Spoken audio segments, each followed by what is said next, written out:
August 28, 2025. The city of Sanaa, Yemen erupted in flames as an Israeli airstrike tore through a government compound. Within hours, confirmation arrived. Ahmed al-Rahawi, the Houthis' prime minister, was dead, along with their defense minister and senior aides. The Houthis vowed severe retaliation. Iran is watching closely, and analysts around the world are asking the same question. Could this single strike spiral into a wider Middle East war, one that drags in Iran, the US, and maybe even global powers like Russia and China? Stay tuned, because today we're doing a full deep dive into what happened, why it matters, and what it means for the world. And hey, before we dive in, don't forget to like this video, subscribe, and turn on notifications so you don't miss our next analysis of global events. Here are the raw facts. On the night of August 28, 2025, Israeli warplanes targeted a meeting of top Houthi officials in Sanaa. The strike killed Ahmed al-Rahawi, the Houthis' de facto prime minister, their defense minister, several senior commanders, and advisors. This wasn't just another military operation. It was the decapitation of Yemen's Houthi leadership, a bold escalation by Israel. For years, Israel and the Houthis have been at odds. The Houthis, backed by Iran, have launched missiles and drones toward Israel and targeted global shipping lanes in the Red Sea. But until now, Israel mainly targeted weapons depots and launch sites. This strike? It went straight for the political heart of movement.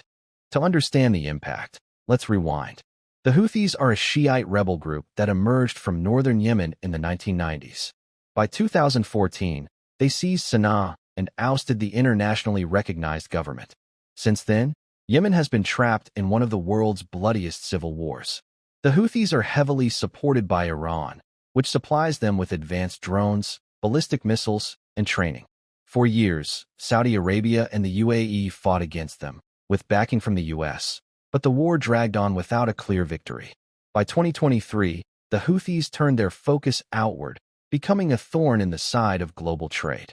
They've attacked oil tankers, commercial vessels, and even U.S. Navy ships in the Bab el-Mandeb Strait, a narrow passageway that handles nearly 12% of global trade. So when Israel strikes in Sanaa, it's not just Yemen's problem. It's a move that echoes through the entire global economy. Quick question for you. Do you think the Houthis are acting mainly for their own survival, or are they simply pawns in Iran's bigger strategy? Drop your thoughts in the comments. I'll be checking. Now let's talk about the man at the center, Ahmed al-Rahawi. He wasn't just a figurehead. Al-Rahawi was seen as the Houthis' key political operator, bridging the gap between their military leadership and their governance in Sanaa. Under his watch, the Houthis tried to position themselves not just as rebels, but as a functioning state authority. They collected taxes, ran ministries, and negotiated with foreign powers. Killing him is a direct strike at that political structure. It creates a leadership vacuum. Who replaces him? Will rival factions emerge? Tighter Iranian control.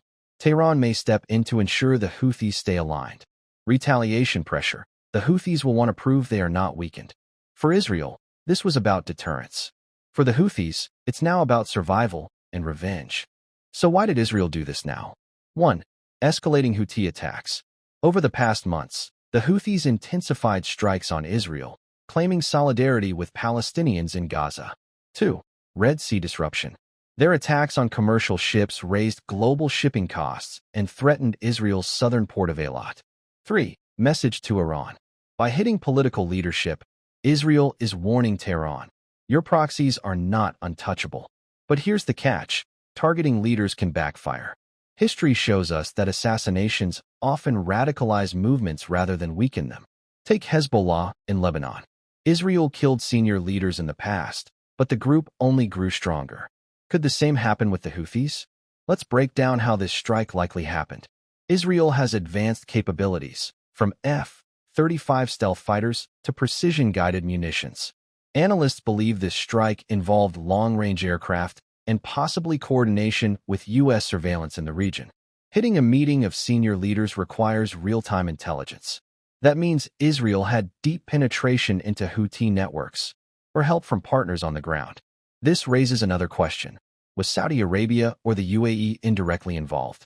Both have long opposed the Houthis, and though they've cooled hostilities, they still share intelligence with Israel and the US.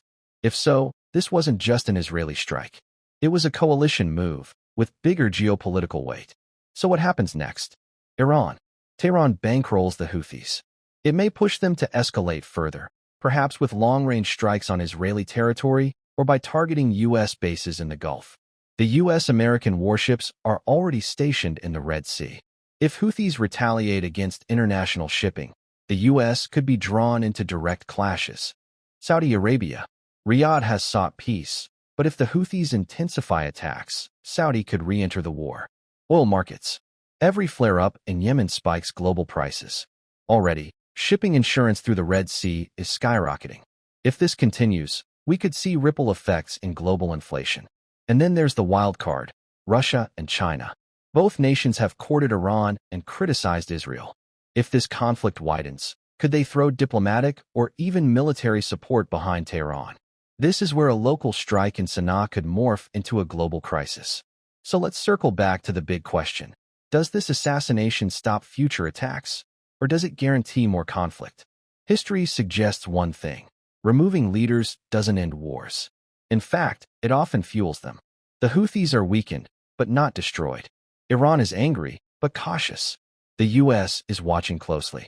And the Red Sea, one of the world's busiest shipping lanes, is now even more dangerous. So I'll leave you with this. Do you think this stays a contained fight between Israel and the Houthis? Or is this the opening move of a much bigger regional war? Drop your answer in the comments. I'm genuinely curious how you see it. And don't forget, if you value deep dives that go beyond the headlines, hit like, subscribe, and turn on the notification bell so you don't miss what comes next. Because trust me, if Iran, Israel, or the US make their next move, you'll want to be here to understand it. Thanks for watching, and I'll see you in the next one.